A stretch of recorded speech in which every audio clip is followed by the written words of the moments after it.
nothing was fulfilling. So I was like, there's this Jesus people talk about, maybe. And even with my skepticism, he met me where I was. He revealed himself to me, he took me in, and he challenged what I knew about my identity. It was then, after it came to him, after I started to experience some conviction concerning the lifestyle, he let me know that if I was gonna identify myself with him, if I was going to follow after him, that I was gonna have to pick up my cross and lay down the things that I worshipped. I appreciate all that I had to go through to leave, because now I never want to go through that again. Hi family, welcome to the Faith Chat of the Week. My name is Bria. It's nice to meet you. This week we're talking about being an intellectual believer versus kind of being a faithful witness. And I think this is so important because I think we need to understand that there is a level of intellect that we do use, but being a faithful believer is tried and it's true, okay? I started in Revelation 20:1 and 2 last week, and God gave me a lot with a little bit. That's all I have to say. And I also want to, towards the end of this video, I want to share a little bit about my testimony. It's something that a lot of people don't know about me, and so it'll be something that really goes hand in hand with this word. Revelation 20:1 and 2, it says, "Then I saw an angel coming down from heaven, having the key to the bottomless pit, and a great chain in his hand. He laid hold of the dragon, that serpent of old, who is the devil and Satan, and bound him for 1,000 years. And during word commentary says, the angel that will subdue Satan is anonymous. It is not Jesus himself, nor is it Michael or Gabriel or any other high-ranking angel. The final importance of Satan is perhaps indicated in the fact that it is not the Father who deals with him, nor the Christ, but only an unnamed angel. He's not even a worthy opponent for our God. So much so that God just sends an unnamed angel to subdue him. Satan is not God's equal or opposite. He has a purpose in God's plan, or else God would have gotten rid of him. At this point, there's a point in time where he no longer has purpose. Whoa, first of all, this kind of reminds me of that story in the Bible where I think it was the centurion, and he's talking about he understands authority. God just delegates. He just delegates this role, and it's nothing for him. He's so big and so powerful and so mighty that he doesn't even need to come down and deal with him personally. The devil is not even a worthy opponent for God. So much so that God just sends an angel to subdue him. Satan is not God's equal or opposite. His antics are used for God's purposes. That is why, he is our enemy and not God's, because he can't fight God. I want to pivot from here because I feel like we give the enemy a little bit, just to touch on that subject, that we give him a little bit too much credit or stage time. With this understanding, we can take the trials we experience and even the consequences of our own actions in stride and with joy. This perspective can change the way we view spiritual warfare.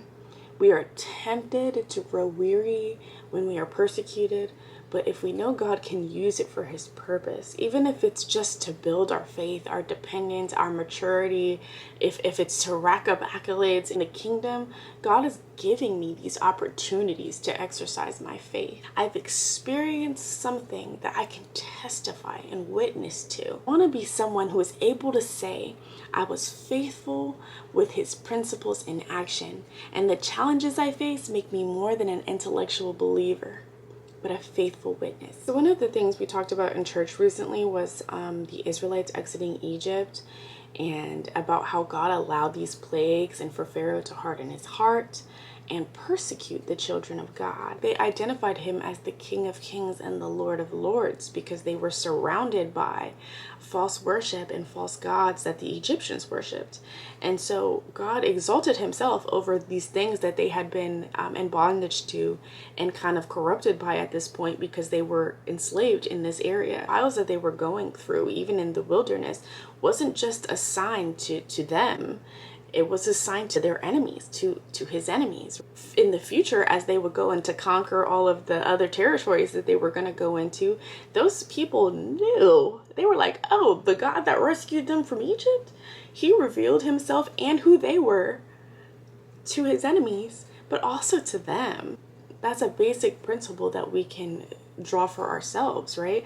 Our trials are many and they have different reasons. And so we're not here to speculate as to what everything you're going through or everything that we're going through, why it's happening. But why isn't really important to us if we know that he's holding us in his hands, the one that calls us out from among them. If he's allowing us to experience it, there is a very good reason, and there's something that he wants to produce in us. And so I think we give the enemy a little too much credit for the things that we experience. God is not the one. He's not persecuting us. He's not torturing us. He allows us to experience things that we may be disciplined. I believe it was David in Psalms talking about it was good that I was afflicted. And I have my own testimony of this that I wanted to share. But let me just start by saying one of the things we can grow to appreciate is trials that promote our reflection of our own human frailty, our need of and our childlike dependence on God, the current state of our faith, and it challenges what we believe we know about him and ourselves. To go back to this intellectual believer versus faithful witness, many of us say God is healer, but we don't really know God is healer. It's a lot of, it's church talk, it's when someone else needs healing, like, oh, he's a healer. It's easy to say that so that you can inspire someone else's faith. But when you've experienced it, you know God as your healer. You don't experience him in this way or identify him in this way until you have a need for healing, until you go through a trial that requires your healing. Our trials are all to the glory of God. Psalm 168, it says, you are good and only do good. Teach me your decrees. My suffering was good for me, for it taught me to pay attention to your decrees. Your instructions are more valuable to me than millions in gold and silver. 1975 says, I know, O Lord, that your regulations are fair. You disciplined me because I needed it. So I want to talk about my testimony here. I feel like it's a good point in time to kind of share what I experienced and how this was relevant in my life. I was actually in a same-sex relationship prior to coming to Christ. It was very toxic and manipulative, and I was actually, to be completely honest, for a very short time after coming to Christ, came because at this point I was broken down. I was beat down. I was defeated, lost, tired, fed up, all of the things you can think of. I was desperate for healing and for fulfillment. Smoked a lot of weed. I've tried all these different kinds of things, and nothing was fulfilling. So I was like, there's this Jesus people talk about, maybe, and the word says he's close to the broken and contrite spirit. There's something irresistible about a desperate person who wants to come into the presence of God. And even with my skepticism, he met me where I was. He revealed himself to me. He took me in, and he challenged what I knew about my identity. It was then, after it came to him, after I started to experience some conviction concerning the lifestyle, he let me know that if I was going to identify myself with him, if I was going to follow after him, that I was going to have to pick up my cross and lay down the things that I worshiped. Leaving that relationship was one of the hardest things that I ever had to do. It's not because I wanted to stay, because it was toxic and it was bad. It was a bad situation. It's not villainizing the other person because I had my share of toxicity in that place, but it's just to say, like, I know it wasn't a good situation, it wasn't healthy, and it wasn't something that I actually wanted to stay in. Upon coming out, I experienced a heavy load of spiritual warfare, and a lot of it was the consequences of my own actions, but a lot of it was me just trying to turn to God and change the way that I thought, and change the way that I spoke, and change the things that I did. And so I was going in the right direction, but I was experiencing a serious load of spiritual warfare. I was tempted to go back at times, and I did compromise at moments just to have the suffering I was experiencing to alleviate. One of the things I was going back to is I was afraid to be by myself. I'd been in this situation for a few years, and I was afraid to be by myself, you know? And I was very disturbed mentally, emotionally. I was having nightmares. It was just a lot. It was a lot. And I'm like, God, this is what it looks like to follow you. Because I was going through it. I'm like, where are you at? I done made up my mind and all of these things. What's happening? And you know, as a baby Christian, you don't really know how to battle spiritual warfare. I didn't really completely understand why I done changed my mind. Why isn't everything magically, you know, why isn't everything just magically fixed? As I've gone through the healing process, I look back and appreciate all that I had to experience to leave that situation. I no longer struggle with a lot of the things that I experienced upon leaving. I appreciate all that I had to go through to leave, because now I never want to go through that again. Absolutely not. I never want to have an open door like that ever again. I never want to misuse God's property like that. And I'm not just talking about my own body. I'm talking about the body of another person. We were not created for that purpose. And I don't get to decide how to purpose other people or things. It's all dependent upon what God created it for. That was something that I have come to understand and grow in as I had been afflicted. I now know him. After that experience, I know him as my deliverer. I had to experience him as my deliverer. I had to need him as my deliverer. I had to be in this dark, dank space to be able to be delivered and to know him now as my deliverer. And can I tell you, when I say delivered, I have not thought about a woman in this way ever since. Ever since.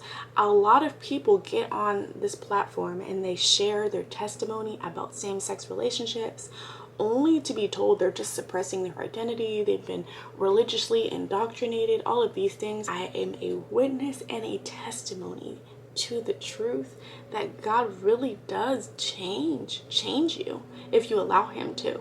And it's not saying that you're gonna just magically be in a opposite sex relationship. It's just saying I'm willing to lay down whatever. If you say I can have peace, that I can have peace and not be disturbed, I'm willing to lay down whatever. It don't matter.